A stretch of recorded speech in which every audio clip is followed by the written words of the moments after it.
Inkolelo ngemigomo yeCOVID-19 zidale ungabazane eindaweni ezisemakhaya Kwazulu Natal. Lapha inquthu abanye babekholelwa ukuthi imigomo ayihambisani nenkolo kanjalo nangokwamasiko abo. Ngizobhalisa because kumele it's about ukuthatha istand kahle kahle. Umuntu nomuntu kumele athathe istand ukuthi kahle kahle wena ufisa ukumaphi towards leli gciwane le COVID. So ngizobhalisa ngigoma. Uhlelo lokufundisa imiphakathi ngokubaleka kokugoma kubonakala ukuthela izithelo ezinhle. Sengomile mina. Akukho kusenzekile kimi, ama side effects obekukhulunywa ngawo angizange ngiwezwe mina. Uhulumeni namakhosi bathi bayinqoba impi yokuguqula imiqondo yabantu ngenkoleloze ebeyinqinda ukusatshalaliswa kwemigomo lapha.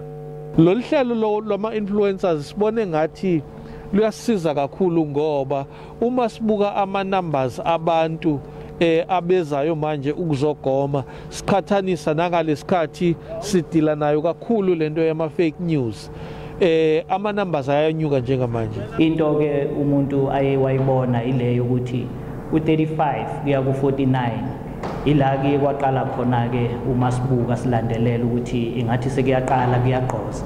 Umuntu ke uyayathi uma ngabe ekhuluma naye nababantu athi kungathi uqobo. Ithina singakwazi ukushintsha isimo sase South Africa. Uma siya ngobuningi siyojova ingalesikhathi isifo sizokwazi ukuvimbela.